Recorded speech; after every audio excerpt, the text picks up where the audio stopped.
अभी तक हुकूमत की कैसी रही? कुछ दावे और ऐलानात हुकूमत ने बिजली की कीमतों में रिलीफ के हवाले से पहले से किए हुए हैं। इस एतबार से कायल करना, ये कैसा इस बार उनका ये जो विजिट है वो कैसा जा रहा है? देखिए, अनलाइक इन द पास्ट जब बहुत ज़्यादा अनसर्टेनिटी होती थी आईएमएफ के मिशन के हवाले से कि रिव्यू जो है वो कामयाब होगा नहीं होगा, इस दफ़ा बाय एंड लार्ज क्लैरिटी एक है कि बहुत ज़्यादा बड़े मसाइल का सामना नहीं करना पड़ेगा। उसकी वजह ये है कि जब सितंबर में आईएमएफ ने ये प्रोग्राम अप्रूव किया था तो उसके तकरीबन विद इन अ मंथ और 6 वीक्स ये प्रोग्राम डीरेल होने जा रहा था। तो आईएमएफ ने एक एमरजेंसी जो मिशन था वो पाकिस्तान भेजा था, आपको याद होगा नवंबर में आया। उन्होंने आगे सारी सूरत हाल को रिव्यू किया और वहाँ से फिर एक कोर्स करेक्शन एक ली गई हुकूमत की जानिब से और शहबाज शरीफ साहब ने एज ए प्राइम मिनिस्टर को खुद इन चीज़ों को ओवरसी किया। अभी की अगर आप सूरत हाल देखें तो इनके 2-3 वीक एरियाज तो बिल्कुल हैं, इसमें कोई शक वाली बात नहीं है। बट आई डू नॉट सी कि कोई मेजर कोई ऑब्स्टिकल या कोई हर्डल आएगी इस प्रोग्राम के रिव्यू के हवाले से, अनलेस के आईएमएफ कोई बहुत ही अनरीजनेबल डिमांड कर दे। अगर आईएमएफ अभी जो इसमें जो सबसे बड़ा एक मसला भी सबसे आ रहा है वो ये आ रहा है कि जो टैक्स शॉर्टफॉल है वो काफ़ी से ज़्यादा है। 606 अरब रुपया तो हो चुका है ऑलरेडी 8 माह में, और इस हवाले से मैंने एक डिटेल स्टोरी भी आज की इंशाल्लाह वो कल पब्लिश हो जाएगी। तो that's a major area. But इस पर जो हुकूमत का प्लान है वो प्लान जो हुकूमत ने दिया है वो non new revenue measures plan इन्होंने आईएमएफ के साथ शेयर किया। कोई नया मिनी बजट नहीं आएगा, इस किस्म का प्लान जो है वो हुकूमत ने शेयर किया है। लेकिन अगर आईएमएफ उस प्लान को एक्सेप्ट कर लेता फिर तो ठीक है, अगर नहीं करता then there can be a problem. But I do not see. उसकी वजह यह है कि अभी 15 मार्च या 14 मार्च तक ये मिशन होगा और बोर्ड होगा बाय एंड ऑफ अप्रैल या उससे पहले थोड़ा सा 6 हफ्ते लगते हैं ऑन एन एवरेज बोर्ड को होने में। तो अगर इस स्टेज के ऊपर आईएमएफ मिनी बजट का मुतालबा करता है तो वो शायद थोड़ा सा अनरीजनेबल होगा। पहले ही इकोनॉमी इतनी स्लो हो चुकी है, 1% भी ग्रोथ नहीं आई। 26% जो ग्रोथ रेट की अभी बात कर रहे हैं राना एहसान साहब, वो बिल्कुल ठीक अपनी जगह पे है, लेकिन वो जो ग्रोथ आई है वो उसने इकोनॉमी को फर्दर सफोकेट किया और सैलरी क्लास को, जिसका हमने डिटेल में डिस्कस किया, उसको ओवरबर्डन किया। तो इस स्टेज पे कोई मिनी बजट का वीक एरिया और भी कुछ है तो आप आइडेंटिफाई कर लें।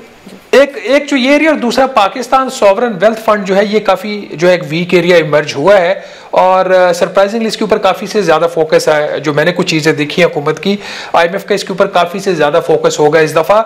बट ये ऐसी चीज नहीं है कि जिससे आपका कोई प्रोग्राम की जो ट्रांच है वो फंस जाए, दैट विल बी स्मूथ। लेकिन इसमें इनसे जरूर कोई फ्रेश कमिटमेंट्स आईएमएफ जरूर लेगा। निजकारी इज अ कंसर्न। निजकारी पे कोई प्रोग्रेस नहीं है, जीरो प्रोग्रेस है। अभी हुकूमत गालिबन निजकारी का वजीर भी तब्दील करने जा रही है। राना एहसान साहब को ज्यादा बेहतर पता होगा। और जो नए वजीर भी आ रहे हैं, मैं उनको आज कह रहा था कि आप आ तो रहे हैं, अगर आप इसी टीम के साथ आपने काम करने की कोशिश की जो प्राइवेटाइजेशन कमीशन में बैठी हुई है, तो आपका भी वही हाल होगा जो आउटगोइंग वजीर का है। तो वहां पे जो प्रॉब्लम है वो टेक्निकली एक बहुत एक वीक किस्म का प्राइवेटाइजेशन कमीशन है। जो कंसल्टेंट्स हायर करते हैं उसकी क्वालिटी अच्छी नहीं है। बोर्ड भी ऑन एन एवरेज जो है वो कोई बस इतना शानदार नहीं है जो प्राइवेटाइजेशन कमीशन का है। तो वहां पे पहले हुकूमत अपना एचआर ठीक करे, वजीर चेंज करने से सिर्फ मसला नहीं होगा, स्ट्रॉन्ग प्राइवेटाइजेशन कमीशन को बनाए और फिर पॉलिटिकल विल दे जहां से जाके ये प्राइवेटाइजेशन होगी, वरना ये बहुत मुश्किल काम है। जी, क्लोजिंग कमेंट मेहर बानो साहबा का।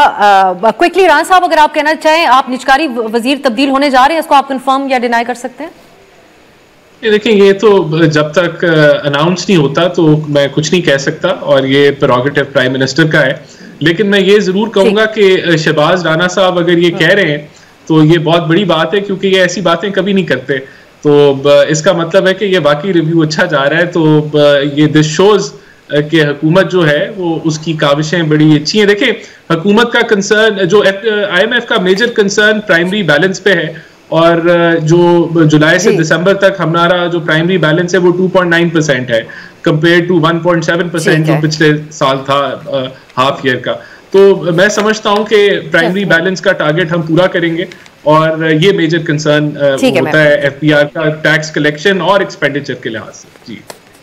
जी, वक्त बहुत कम है, लेकिन मेहर बानो साहबा जरूर आप एक जुमले में अगर इसके ऊपर कर पाए कमेंट। पीटीआई का भी अब फोकस इत्तेहाद ऑपोजिशन का बनाने के ऊपर होगा या बीच में एस्टेब्लिशमेंट की तरफ ही अब आप लोग देखेंगे किसी तरह को रास्ता बातचीत का खुले?